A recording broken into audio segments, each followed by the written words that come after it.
네, 오늘의 주제입니다. 쏟아지는 정부 정책, 내수 활성화 섹터별 총정리. 네, 최근에 시장에서는 이제 정책과 관련된 모멘텀들도 상당히 좀 많이 나오는 것 같습니다. 오늘만 하더라도 이제 G7 정상회의가 또 시작이 되기 때문에 여러 정책들을 주목해 봐야 될 것 같은데, 소장님 그러면 오늘은 어떤 정부 정책 관련 이슈부터 살펴볼까요? 네, 사실 이게 작년 11월부터 계속 그 정부 정책과 관련된 이슈가 부각되고 있는데 네. 이 부분들은 아마 그 개인 투자가분들께서 계속 좀 집중을 하셔야 될 것 같습니다. 네. 그래서 정부 정책은 계속 연이어 그 모멘텀으로 부각될 가능성이 매우 높기 때문에 이 점을 좀 참고하시는 게 좋을 것 같다라는 말씀 드리겠고요. 제가 오늘 가져온 그 정부 정책 관련된 부분들은 그 내수 활성화 대책 관련된 부분들입니다. 네. 이 내수 활성화 관련된 이 이슈는 사실상 3월 29일 날 발표가 됐었습니다. 그때 당시 때 그 국내 그 해외 관광객들을 유치하기 위해서 이제 앞으로 좀 진행을 하겠다라고 밝혔었는데 사실 좀 더 면밀하게 살펴보니까 1,000만 명 유치 계획을 좀 잡고 있었고 네. 그 당시 때 활성화를 위한 600억을 투입을 하겠다라고 밝혔기 때문에 그런 상황들을 통해서 리오프닝 관련된 이슈도 같이 좀 부각이 됐었거든요. 하지만 정말 좀 잘 아시겠지만은 중국과 관련된 지금 뭐 그 정치적인 리스크 때문에 다소 좀 리오프닝의 한계성이 좀 왔기는 했지만 그렇다 한다 하더라도 정부에서도 지난 3월에 발표를 했었던 시점이 5월부터는 이러한 무비자 입국에 대한 제한을 좀 어느 정도 풀겠다라고 밝혔기 때문에 네. 이 점이 지금에서야 이제 좀 부각이 됐다라는 말씀 드릴 수 있을 것 같고요. 사실상 그 최근 지난 17일 날 정부에서도 여행 가는 날이라고 이제 추진을 본격적으로 발표를 했습니다. 네. 사실 그렇게 따지면은 무슨 그 관련된 종목들이 이제 오를 것이냐라고 판단할 수 있겠는데 사실 이 부분들보다는 지난 그 3월 29일 때 정부에서 발표를 했던 내수 활성화 대책과 관련된 이슈를 좀 살펴봐야지 이 그 여행 가는 달에 관련된 정책도 같이 좀 더 활성화되면서 좀 본격적으로 좀 볼 수 있을 것이다 라고 좀 말씀드릴 수 있을 것 같습니다. 네, 그렇군요. 이제 본격적으로 시작입니다. 리오프닝 관련된 이슈들이 좀 하나둘씩 부각이 되고 있는데 종목으로 좀 연결을 시켜볼게요. 어떤 섹터들을 봐야 될까요? 제가 보기에는 이게 결국은 하나의 스토리로 좀 연결될 수 있는데 그 외국인이 오려고 한다면 결국 비행기를 타고 와야 될 그쵸? 것이고 그 비행기를 타고 오신 분들이 결국 이제 여행을 가기 위해서는 호텔 네. 통해서 이제 뭐 숙박을 하게 될 것이고 그 다음에 좀 놀아야 되니까 결국 카지노로 갈 것이고 네. 그 다음에 이제 떠나기 전에 면세점을 한번 들리고 그 다음에 이제 비행기를 타지 않습니까? 그렇게 좀 히스토리를 좀 본다 한다면은 제가 봤을 때는 LCC 관련된 종목을 좀 눈여겨봐야 될 것 같고요. 네. 그 여행 테마 그리고 사실상 이 부분에서 정부 내수 활성화 대책과 관련된 부분들에서는 컨텐츠주도 같이 좀 연계됐기 때문에 엔터주도 같이 좀 연계되면서 같이 종합적으로 봐야 된다라는 말씀을 드릴 수 있을 것 같습니다. 네, 그렇군요. 이제 저희가 여행을 다닌 루트를 생각해보면 어떤 리오프닝 종목들을 쭉 봐야 되는지 그 부분이 좀 상상이 되는 것 같은데 그러면 항공 관련 종목들부터 좀 볼까요? 네, 항공 관련된 종목들은 일단 대형 항공사들보다는 LCC 관련된 기업들을 눈여겨봐야 될 것으로 보는데 사실 좀 정부가 그러니까 이게 모멘텀이 정부에서 추진한 모멘텀이 9월까지 남아 있습니다. 네. 그 중에 하나가 코로나 이전에 80% 내지 90%의 항공기를 지금 증편하겠다고 그 계획을 밝혔기 때문에 이 점이 좀 포인트가 될 것 같고 네. 좀 더 면밀히 살펴보니까 한중 노선이 사실상 2019년 그러니까 코로나 발생되기 이전에는 주 1,100회 정도 됐었거든요. 네. 근데 지금 굉장히 그렇게 증편이 되지 않고 있습니다. 근데 이제 9월까지 86% 수준으로 이제 끌어올리겠다라고 밝혔고 일본의 경우에는 오히려 그 92%까지 좀 그 증편 계획을 좀 밝혔기 때문에 이러한 상황들을 봤을 때는 좀 굉장히 좀 눈여겨 볼 필요가 있겠다라는 말씀 드릴 수 있을 것 같고요. 네. 사실 항공주 관련된 기업들이 대다수가 좀 어닝 서프라이즈는 나오기는 했지만은 주가는 그렇게 좀 크게 올라가지 못했습니다. 네. 그렇지만 이 부분들에서는 점차적으로 좀 회복될 가능성이 매우 높기 때문에 LCC 관련된 종목들은 계속 눈여겨봐야 될 것 같고요. 왜 LCC 관련된 종목들을 눈여겨봐야 된다라고 말씀드릴 수 있는 것 중에 하나가 최근에 이제 정부에서 무사증 입국 허가 제도를 좀 재개를 했습니다. 네. 이것도 사실상은 3월 29일 때 나왔던 내용들인데 이제 좀 부각이 되는 거거든요.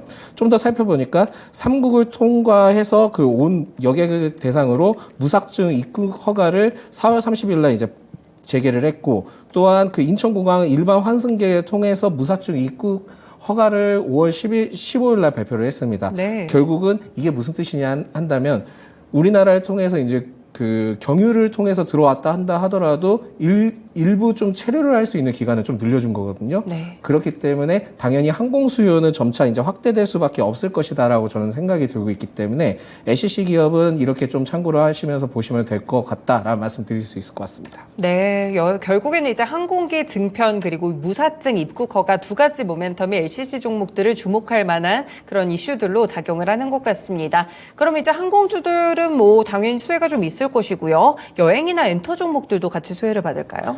네, 저는 충분히 수혜를 받을 수 있을 거라고 판단이 되는 게, 또 정부에서 지정을 했죠. 6월은 그 여행 가는 달로 지정을 했는데, 네. 사실 이거에 대해서 좀 포인트로 말씀드리자면은, 그 교통 할인, 숙박 할인, 이 부분에 대해선 이전에 코로나 때도 좀 진행을 했었습니다. 그래서 이제 뭐, 땡땡, 뭐 그 네. 기업에서도 이러한 쿠폰들을 좀 지급을 하면서 어떻게 보면 좀 여행 갔을 때 할인을 좀 많이 받을 수 있었던 시점이 있었거든요.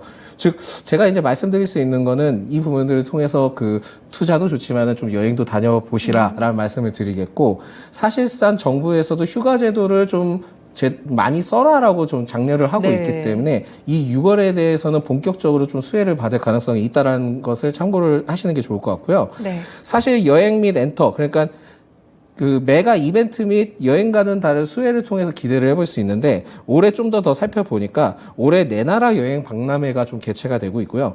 그리고 드림 콘서트를 통해서 이전에 열리지 못했던 것들을 이제 본격적으로 시작을 합니다. 그렇게 되면은 당연히 엔터주들도 그 수혜를 볼 가능성이 매우 높겠죠. 그리고 한국관광공사와 6월부터 이제 여행 가는 달을 추진을 하는데, 사실상 이렇게 된다 한다면은 그 해외를 통해서 입국자들뿐만이 아니라 국내에서도 내수 활성화를 좀 시킬 수 있거든요. 네. 그렇다 보니까 여행 관련된 종목들도 좋지만은 오히려 그 호텔과 관련된 기업들, 그리고 관광 관련된 기업들을 눈여겨볼 필요가 있지 않을까라고 보고 있고, 뭐 교통도 뭐 최대 50%, 숙박도 이렇게 할인되는 시점을 봤을 때는 굉장히 좀 많이 놀러갈 것 같습니다. 물론 이제 다음 주에는 그 석가탄신일이 대체 공휴일로 지정이 됐기 있어요? 때문에 네.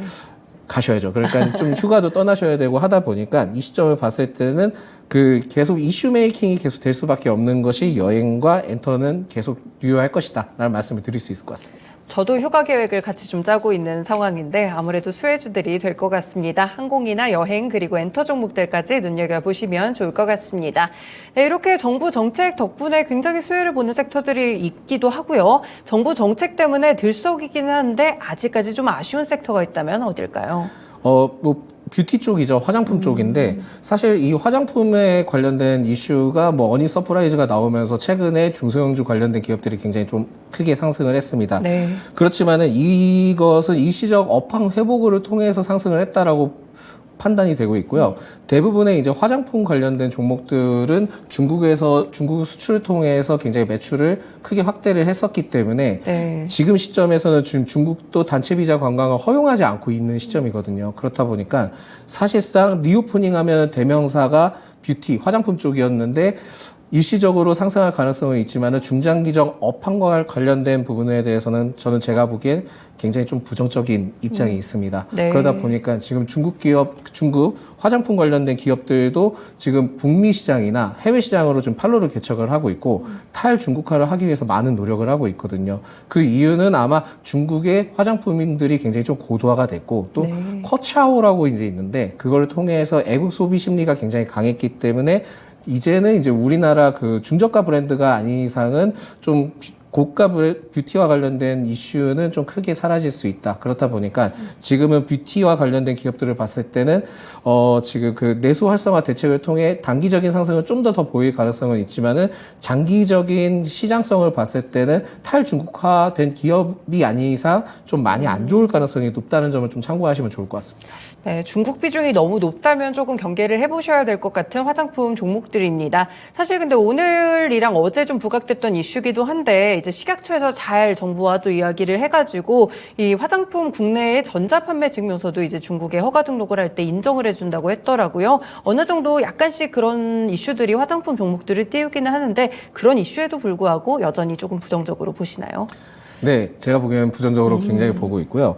이게 제가 좀 어느 정도 이제 업종에 그 MD 업종에 있으면서 좀 네. 해봤던 내역들이 있었는데 그 당시 때 코로나 당시 때였을 거예요. 그 코로나 당시 때 기본적으로 그 화장품 관련된 기업들이 좀 많이 왔었습니다. 네. 그러면서 좀 싸게 많이 팔 수 있을 것이다라고 얘기했는데 왜 그러냐 했더니 코로나 때문에 중국에 수출도 안 되는 것도 첫 번째 포인트였고 네. 두 번째로는 중국의 그 뷰티 시장이 굉장히 많이 좋아졌기 때문에 이제는 국내 시장에 대해서 그렇게 매력도를 못 느낀다라고 해서 좀 어느 정도의 그 가격들을 많이 다운을 시켰었거든요. 네. 이 점을 봤을 때는 물론 정부에서 식약처를 통해서 그것도 좋기는 하지만 이거를 통해서 단순히 뷰티 쪽에 효과를 받기에는 단기적으로는 효과를 받을 수는 있겠지만 결국은 장기적으로 봤을 때는 애경 산업처럼 아예 중국의 그 온라인 몰처럼 입점을 해서 네. 브랜드관을 유치를 하고 그 중국인 대상으로 완전 포커스를 세게 잡지 않는 이상은 그 패키지를 통한 그 콘텐츠를 붙이든 아니면 엔터를 붙이든 패키지를 통한 코스메틱 사업이 아닌 이상은 제가 보기엔 중국 쪽의 매출이 계속 크게 발전할 가능성이 매우 없다라고 좀 보고 있기 때문에